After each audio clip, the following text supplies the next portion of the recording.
Vitamin E capsules ഞാൻ എൻ്റെ ഹെയറിൽ എങ്ങനെ യൂസ് ചെയ്യുന്നതെന്നാണ് ഇന്ന് കാണിച്ചു തരുന്നത് കേട്ടോ. ഞാൻ 2 ക്യാപ്സ്യൂളാണ് ഉപയോഗിക്കുക. ഒരെണ്ണം മതി, പക്ഷേ എൻ്റെ ഹെയറിലോട്ട് 2 എണ്ണം വേണം കേട്ടോ. പിന്നെ ഈ ക്യാപ്സ്യൂൾ നേരിട്ട് നമ്മൾക്ക് തേക്കാൻ പറ്റത്തില്ല കേട്ടോ. കാരണം എന്ന് വെച്ച് കഴിഞ്ഞാൽ അതൊരു തിക്ക് കൺസിസ്റ്റൻസി ആയിട്ടുള്ള സംഭവമാണ്. അപ്പോൾ നമുക്ക് നേരിട്ട് അത് ഉപയോഗിക്കാൻ പറ്റില്ല. അപ്പോൾ നമ്മൾ ഉപയോഗിക്കുന്ന വെളിച്ചെണ്ണയിലാണ് മിക്സ് ആക്കിയിട്ട് തേക്കേണ്ടത് കേട്ടോ. ഏതാണോ നമ്മൾ ഉപയോഗിക്കുന്ന വെളിച്ചെണ്ണ അതിൽ മിക്സ് ആക്കിയിട്ട് തേക്കുക, അതിനൊരു പ്രോബ്ലം ഇല്ല കേട്ടോ. നമ്മുടെ സ്കാൽപ്പിൽ നല്ല പോലെ ഡ്രൈ ആയിട്ടുള്ള സ്കാൽപ്പ്, പിന്നെ ചിലരുടെ ഫ്രിസി ആയി പോകാറുണ്ട്, മുടിയുടെ തുമ്പ് പൊട്ടി പൊട്ടി പോവുക, എൻ്റെയും പോകാറുണ്ട് കേട്ടോ. അങ്ങനെയൊക്കെ എനിക്ക് തോന്നുമ്പോഴാണ് ഞാൻ ഈ വൈറ്റമിൻ ഇ ഉപയോഗിക്കാറ് കേട്ടോ. കാരണം അങ്ങനെയുള്ള സംഭവങ്ങൾക്കൊക്കെ ബെസ്റ്റാണ് ഈ വൈറ്റമിൻ ഇ. പിന്നെ നമ്മൾ ചിന്തിക്കേണ്ട ഒരു കാര്യം, ഇത് നമ്മൾ ഇപ്പോൾ ഇത് നല്ലതാണെന്ന് വെച്ചിട്ട് ഇങ്ങനെ കണ്ടിന്യൂസ് ആയിട്ട് പുരട്ടുക, അത് പാടില്ല കേട്ടോ. നമുക്കൊരു പരിധിയുണ്ട്, എന്ത് ഉപയോഗിക്കുന്നതിനും ഒരു പരിധിയുണ്ട്. പിന്നെ നമ്മൾ ഭക്ഷണത്തിൽ നിന്ന് ഉൾപ്പെടുത്താൻ ശ്രമിച്ചാൽ അത് ഏറ്റവും നല്ല ബെറ്ററാണ്. പിന്നെ വേറെ പല സോഴ്സും ഉണ്ട്.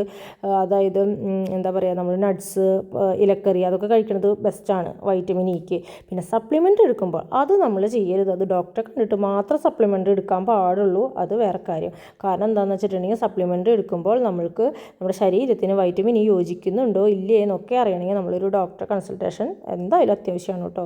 അപ്പോൾ നമ്മൾ പുറമേക്ക് ആകുമ്പോൾ പിന്നെ നമ്മൾക്കറിയാം നമുക്ക് ഈ വൈറ്റമിൻ ഇ യോജിക്കുന്നുണ്ടോ, നമ്മൾക്കിത് പറ്റുമോ എന്നൊക്കെ നമുക്ക് തന്നെ അറിയാൻ പറ്റും അല്ലേ. നമുക്കിപ്പോൾ തലയിൽ പറ്റുമ്പോഴാണെങ്കിലും സ്കിന്നിൽ പറ്റുമ്പോഴാണെങ്കിലും ഒക്കെ നമുക്ക് അതിൻ്റെ വ്യത്യാസം മനസ്സിലാവാൻ പറ്റും.